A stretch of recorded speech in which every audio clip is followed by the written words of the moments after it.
Om Swastiastu.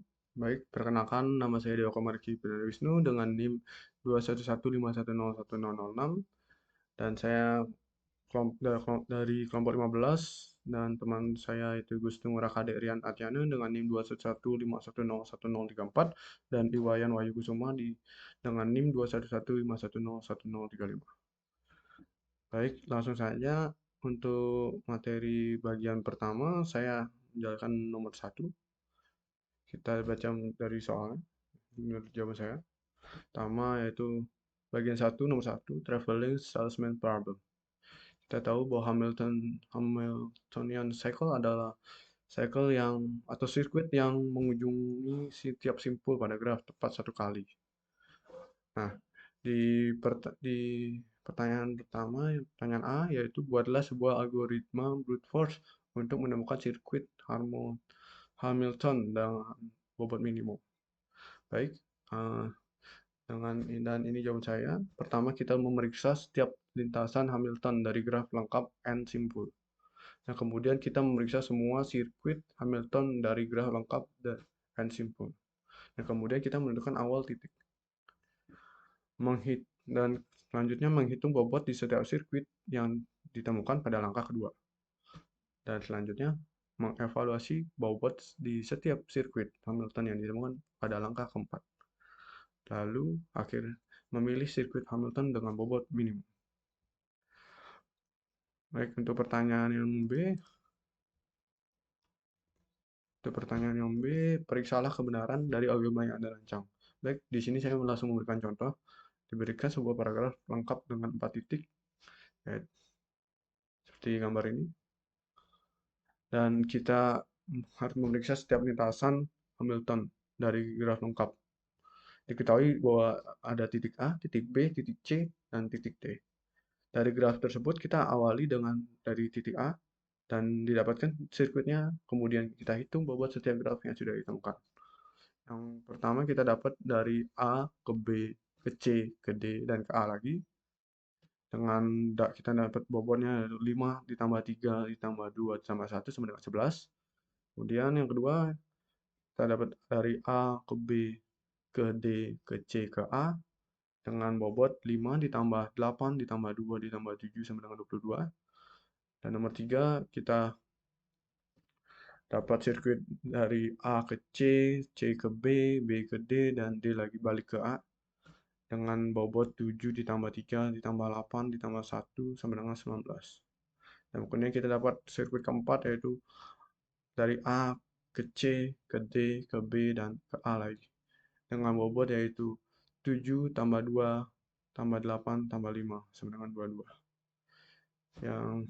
Dan sirkuit kelima yaitu dari A, D, B, C ke A lagi. Dengan kita dapat 1 ditambah 8 ditambah 3 ditambah 7 sama dengan 19. Dan terakhir ada sirkuit ke-6 yaitu dari A, D, C, B, dan ke A lagi. Dengan bobot 1 ditambah 2 ditambah 3 ditambah 5 sama dengan 11. Nah, jelas kita tahu bahwa itu semua bobotnya, maka bobot minimum atau bobot yang paling terkecil kita dapat pilih yaitu bobot minimum adalah 11.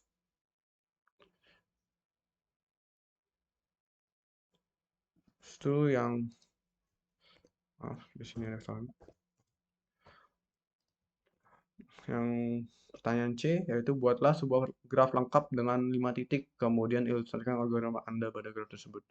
Baik, di sini saya sudah mencari 5 titik. Yang pertama kita harus memeriksa setiap lintasan Hamilton dari graf lengkap. Diketahui ada titik A, titik B, titik C, titik D, dan titik E. Dari graf tersebut kita awali dengan titik A dan didapatkan sirkuitnya. Kemudian hitung bobot setiap graf yang kita temukan. Sini saya mendapatkan 24. Bisa dilihat. Mungkin ya, bukan.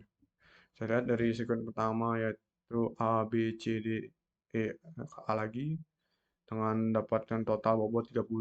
Kemudian sirkuit kedua yaitu A, B, C, E, lalu ke D, lalu ke A lagi dengan bobot 16. Sirkuit ketiga A, B, D, C, E, A dan dengan sirkuit dengan total bobot 38. Sirkuit keempat A, B, D, E, C, A dengan bobot 30. Yang kelima yaitu A, B, E, C, D, A dengan bobot 19. Keenam A, B, E, D, C, A dengan bobot 25. Yang ketujuh, sirkuit ketujuh A, C, B, D, E, A dengan bobot 36.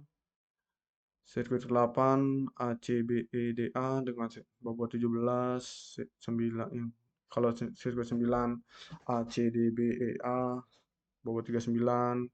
Kalau 10 A, C, D, E, B, A totalnya 25.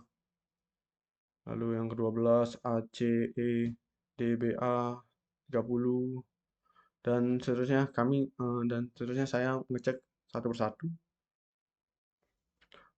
Saya bisa balik lagi.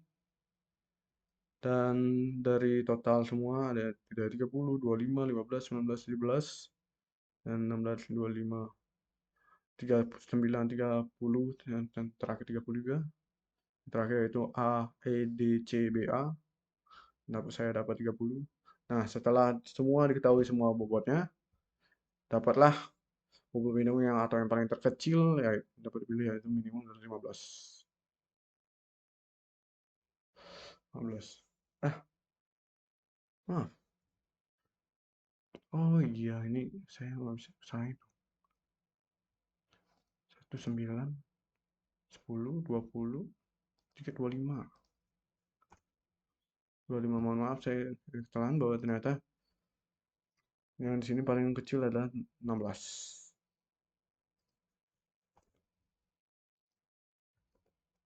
Nah, jadi dapat diketahui bahwa bobot dari graf 5 titik bobot paling minimum adalah 16.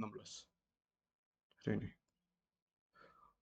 Dan bagian D, hitunglah kompleksitas waktu algoritma rancangan Anda. Baik, untuk menyelesaikan TSP dengan cara yang menyeluruh, maka harus menghitung dalam kurung n-1 faktorial dibagi 2. Kompleksitas dalam menghitung bobot pada sirkuit Hamilton adalah ON. Maka dari itu, kompleksitasnya adalah n-1 faktorial bagi 2. ON dalam bilangan O dalam kurung N dikali on faktorial. Yang dimana kompleksitas tersebut tidak cukup baik. Yang pertanyaan kelima ya apakah algoritma yang Anda rancang dapat dimodifikasi untuk diterapkan pada graf input yang bukan merupakan graf lengkap? Jelaskan.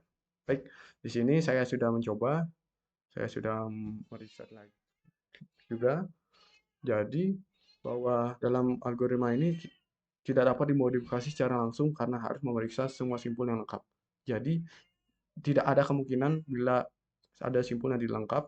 Namun jika hanya satu simpul saja tidak ada, mungkin bisa. Nah, mungkin bisa. Namun hasilnya akan selalu berbeda sesuai titik awal. Seperti memeriksa setiap lintasan Hamilton, ditemukan titik A, titik B, titik C, titik D, di mana tidak ada simpul yang menghubungkan titik A dan titik B. Pada graf tersebut kita awali ya graf ini. Kita awali dengan titik A dan didapat di sirkuitnya. Karena tidak ada lagi, kita ubah ke titik awal jadi B dan didapat sirkuitnya. Seperti ini. Nah, kita sirkuit yang pertama yaitu A dari A, B, D, C ke A lagi dengan bobot 13. Dan sirkuit kedua yaitu B, A, C, D, B dengan bobot yang sama juga 13. Dan sirkuit ketiga yaitu B, D, C, A, B dengan bobot yang sama yaitu 13. Begitu jawaban saya.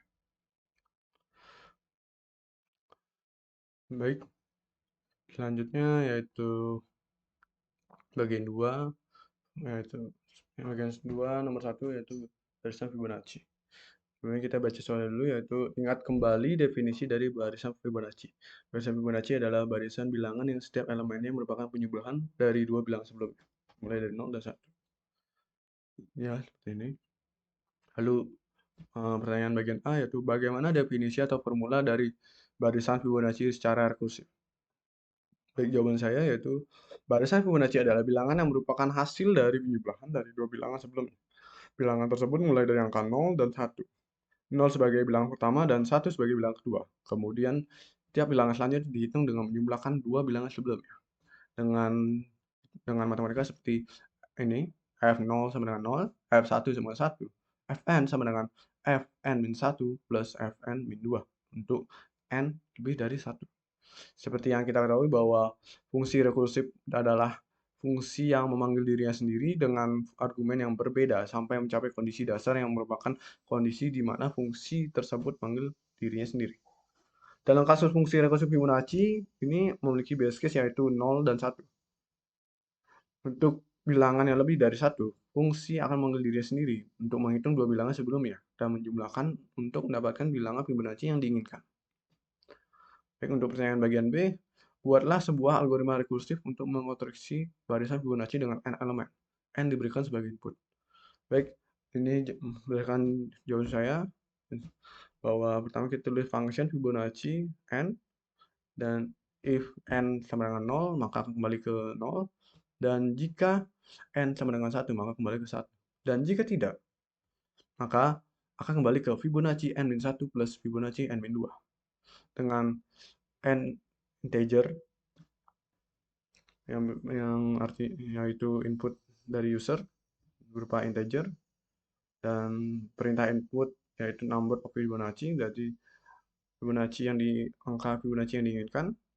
Lalu program akan melakukan print Fibonacci sequence, lalu akan melakukan looping i di dalam range n.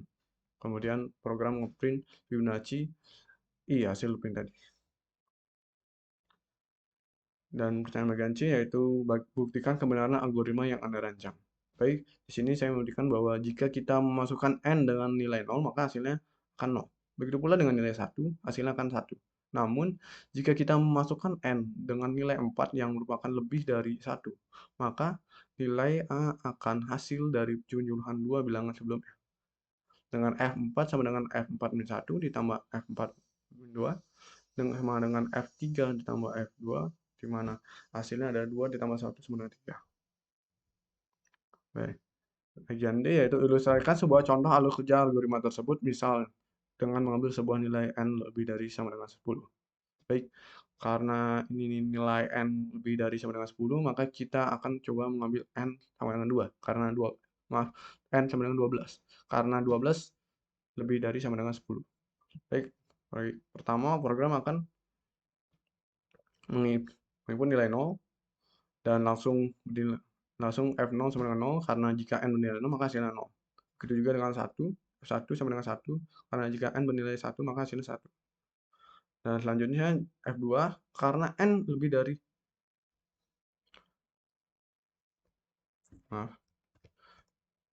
karena n lebih dari 1, maka program akan membaca Fibonacci n kurang 1 ditambah Fibonacci n min 2. Yang kita dapat yaitu F2 yaitu sama dengan F2 min 1 ditambah F2 min 2 sama dengan F1 plus 0 jadi 1.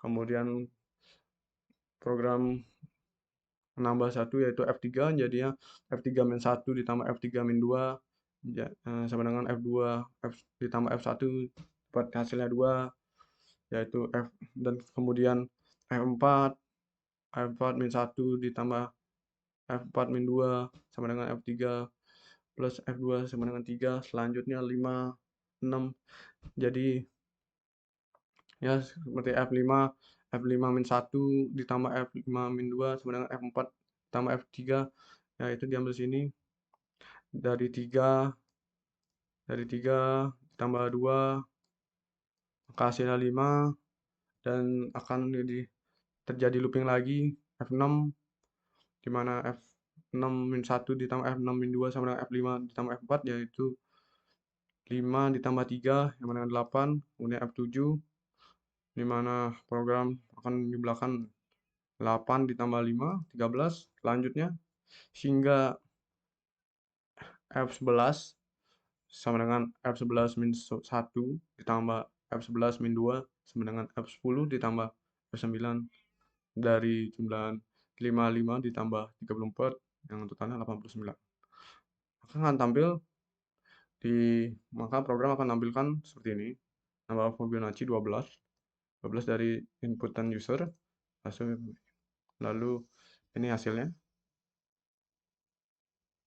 Hmm. Baik, bagian E, hitunglah kompleksitas algoritma tersebut. Baik, jawab. Menurut jawaban saya, yang sudah saya buat, bahwa kompleksitas waktu algoritma Fibonacci dapat dihitung dengan persamaan rekursif sebagai berikut. Dengan Tn sama dengan Tn-1 ditambah Tn-2 ditambah O1. Dan jika kita hitung, pertama, Tn itu sama dengan O1, kemudian ada Tn-2 ditambah Tn-3 ditambah O1, terus ditambah lagi Tn-3 ditambah Tn-4 ditambah O1 ditambah O1 lagi, kemudian sama dengan Tn-3 ditambah Tn-4 ditambah O1 ditambah O1 ditambah lagi Tn-4 ditambah Tn-5 ditambah O1 ditambah Tn-5 tambah Tn-6 tambah O1 dan tambah O1 tambah O1 lagi dan seterusnya, sama dengan T1 sama dengan T0 ditambah O1 sampai dengan O1 lagi. Yang dapat kita capai bahwa kompleksitasnya adalah O dan kurung 2 pangkat N. Yang artinya waktu yang diperlukan untuk menyelesaikan algoritma Fibonacci meningkat sesuai dengan bertambahnya nilai N.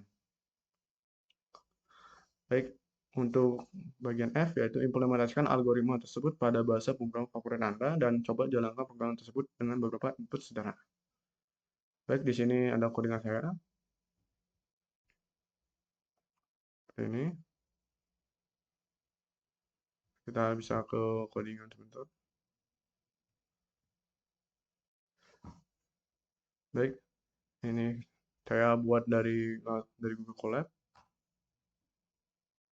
Pertama kita coba masukkan angka 12, maka akan hasilnya seperti ini.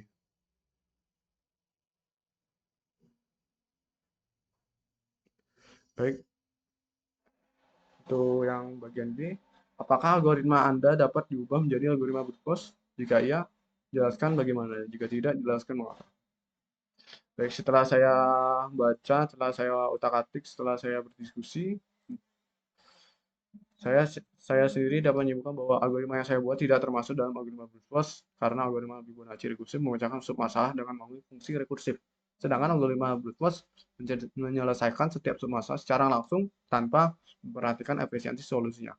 Karena pendekatan rekursif tidak sama dengan pendekatan brute force, maka algoritma Fibonacci rekursif tidak dapat dikategorikan sebagai algoritma brute force. Jadi menurut saya untuk dapat bisa diubah, mungkin memang masih kurang kurang saya, jadi menurut saya tidak bisa. Baik, sekian jawaban saya.